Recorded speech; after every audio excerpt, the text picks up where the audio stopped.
बिस्मिल्लाहिर्रहमानिर्रहीम। आज का नया टॉपिक, उस टॉपिक का नेम है algorithms for problem solving. Basically ये हेडिंग है, उसके अंदर फिर आता है जनरेट एंड टेस्ट एल्गोरिथम्स। ठीक है, इसको हम लॉन्ग के लिहाज से भी हम कंसिडर कर सकते हैं, इसमें से शॉर्ट और एमसीक्यूज भी आ सकते हैं। तो हम सबसे पहले हम देखते हैं कि हमारे पास एल्गोरिथम क्या है। हमने प्रीवियस लेसन के अंदर हम डिस्कस किया था हमने कि एल्गोरिथम बेसिकली होता क्या है। देखिए, किसी भी प्रॉब्लम को सॉल्व करने के लिए आपके पास जो एल्गोरिथम होगा वो क्या होगा। आपने पहले पढ़ा हुआ है कि स्टेप बाय स्टेप इंस्ट्रक्शंस या प्रोसीजर्स जो हम इस्तेमाल करते हैं किसी भी प्रॉब्लम को सॉल्व करने के लिए, उसको बोलते हैं एल्गोरिथम बोलते हैं हम। तो यहाँ पे देखें, सबसे पहले हमने लिखा हुआ है स्टेप बाय स्टेप प्रोसीजर्स या इंस्ट्रक्शंस जो हम कंप्यूटर्स को देते हैं, फिर कंप्यूटर्स उसकी बेस पे उस प्रॉब्लम को सॉल्व करता है, उसको हम बोलते हैं एल्गोरिथम बोलते हैं हम। ठीक हो क्या, और परफॉर्म करते हैं स्पेसिफिक टास्क को। अच्छा, सिमिलर जैसे आपके पास एक घर में रेसिपी बनाते हैं घर के अंदर, तो आप देख लें कि उस रेसिपी को बनाने के लिए एक प्रोसीजर होता है आपके पास, स्टेप बाय स्टेप इंस्ट्रक्शंस होती हैं, इनको हमने फॉलो करना होता है। तो फिर उसके बाद हम एक रेसिपी को क्या कर सकते हैं। तो सेम हमारे पास एल्गोरिथम भी ऐसे होता है, यानी कि उसके अंदर हम स्टेप बाय स्टेप इंस्ट्रक्शन लिखेंगे, कुछ प्रोसीजर लिखेंगे, इंस्ट्रक्शंस लिखेंगे, कोडिंग करेंगे, तो आपका क्या बनेगा, एल्गोरिथम बनेगा जो आपके किसी भी स्पेसिफिक प्रॉब्लम को सॉल्व करेगा। तो सेम लाइक रेसिपी है आपके घर के अंदर।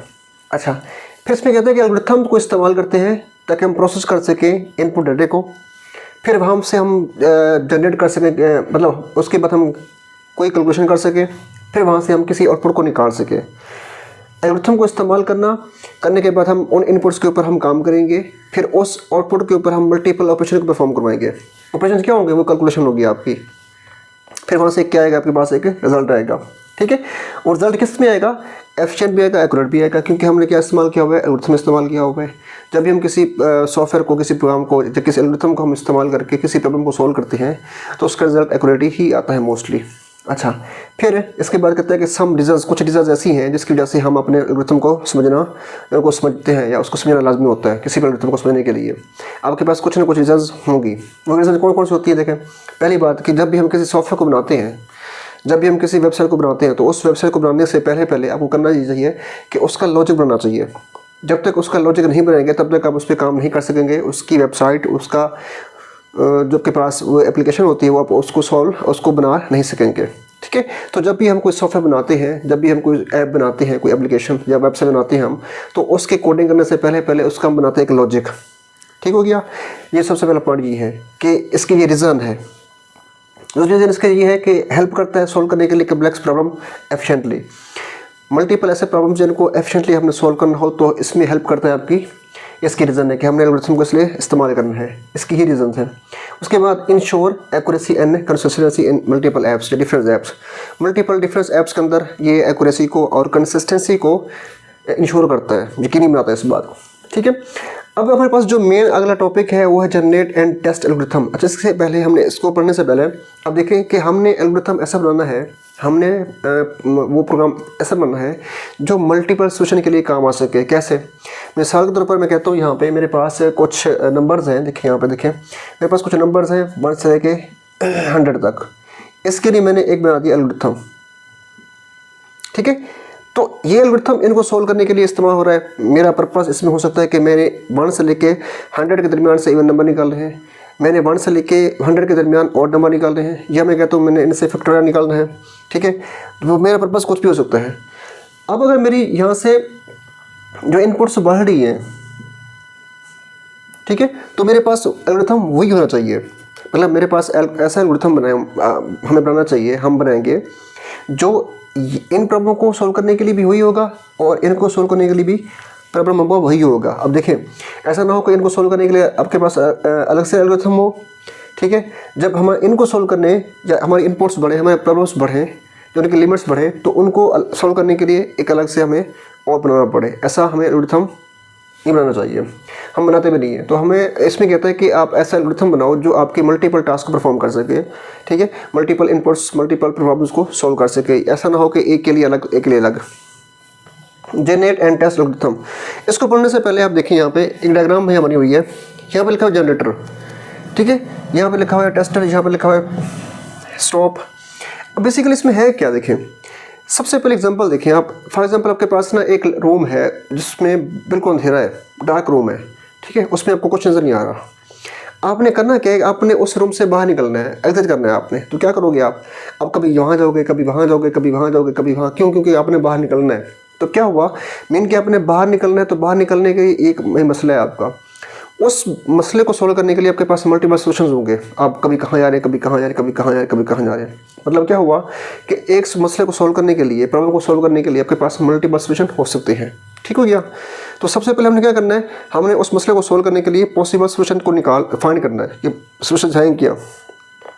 एक मसले को सोल्व करने के लिए मल्टीपल सॉल्यूशन को फाइंड करना है कि कितने पॉसिबल सॉल्यूशन हो सकते हैं।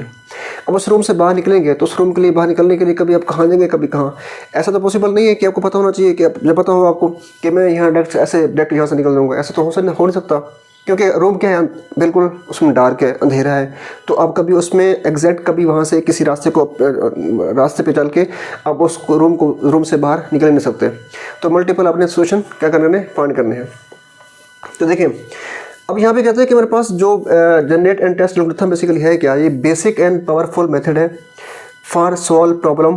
किसी भी प्रॉब्लम को सॉल्व करने के लिए ये एक बेसिक और पावरफुल मेथड है जिसको हम इस्तेमाल करते हैं किसी भी सॉल्यूशन को, प्रॉब्लम को सॉल्व करने के लिए। फिर कहते हैं कि इसके अंदर जनरेट एंड टेस्ट एल्गोरिथम के अंदर हम क्या करते हैं, सबसे पहले जनरेट करते हैं पॉसिबल सॉल्यूशंस को, यानी कि एक मसले को सॉल्व करने के जितने भी पॉसिबल सॉल्यूशंस होंगे ना, उन सबको हमने पहले इकट्ठा करना है, निकालने हैं कि कितने पॉसिबल सॉल्यूशन हो सकते हैं उस मसले को सॉल्व करने के लिए।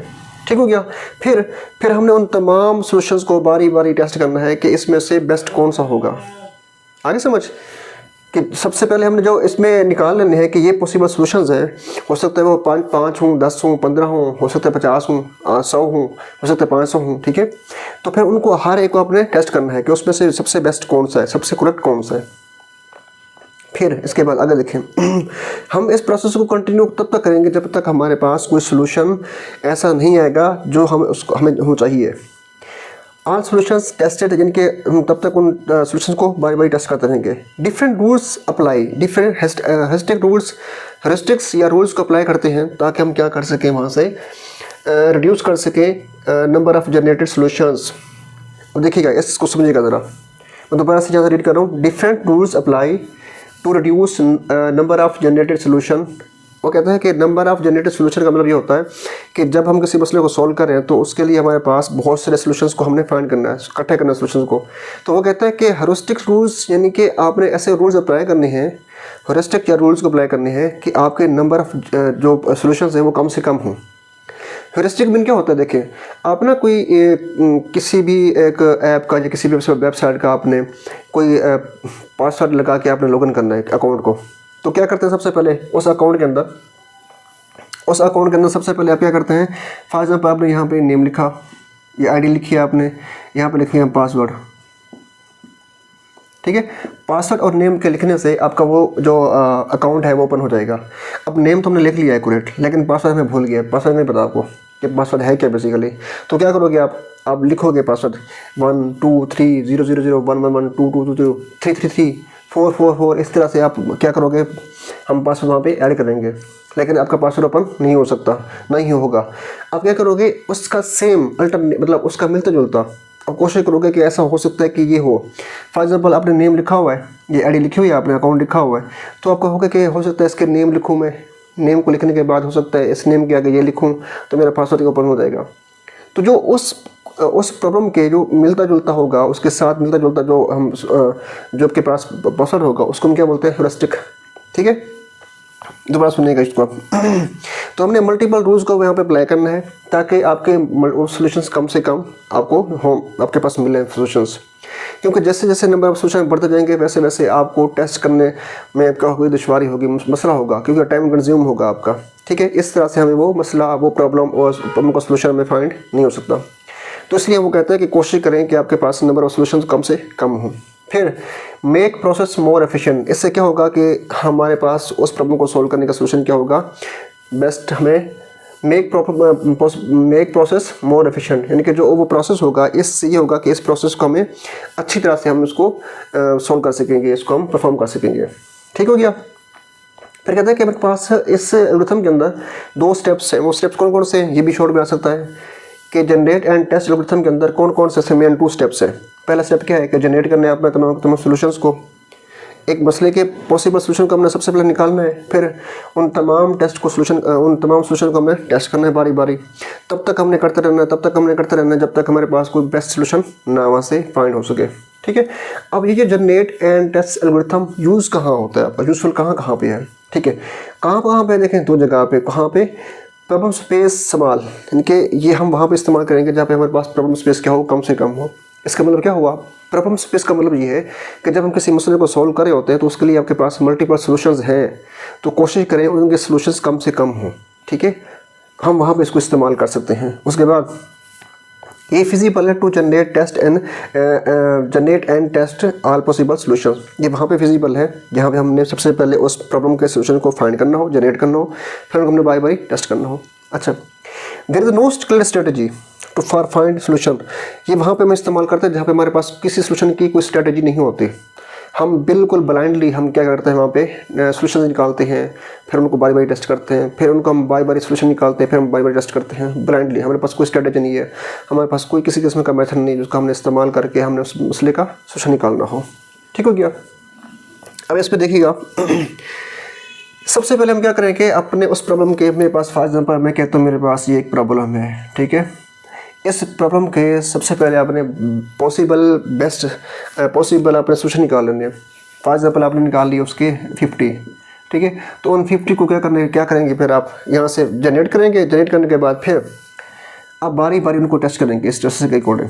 इस टेस्टर को इस्तेमाल करके इन तमाम 50 सोल्यूशन को अपने भाई पर यहाँ पे टेस्ट करना है। जब टेस्ट कर लोगे, अगर तो आपको इसके अंदर से कोई करेक्ट सोल्यूशन मिलता है उस प्रॉब्लम को सॉल्व करने के लिए, ठीक है, तो फिर आपका वो प्रोसेस क्या हो गया, स्टॉप हो गया। अगर आपका वो इन 50 में से भी आपका उस पॉसिबल सोल्यूशन नहीं फाइंड होता, देन फिर आप इसमें लूप लगा लेंगे। ठीक है, अगर आपका पॉसिबल जो सोल्यूशन है वो इनकरेक्ट मिलता है आपको, तो लूप लगा लेंगे, दोबारा आप इसको जनरेटर के पास जाएंगे। मतलब क्या हुआ, मैंने एक सोल्यूशन निकाला यहाँ से, उसको मैंने यहाँ पे टेस्ट किया जनरेटर के अकॉर्डिंग। सबसे पहले मैंने सोल्यूशन को जनरेट किया, फिर मैंने उसको यहाँ पे टेस्ट के अकॉर्डिंग उसको टेस्ट किया। अगर तो वो करेक्ट है तो यहाँ पे स्टॉप हो जाएगा आपका प्रोसेस। अगर वो टेस्टर ने उस सोल्यूशन को इनकरेक्ट कर दिया तो फिर आपकी लूप दोबारा चलेगी, फिर हम जनरेटर के पास दोबारा से उस प्रॉब्लम का सोल्यूशन को दोबारा से हम जनरेट करेंगे।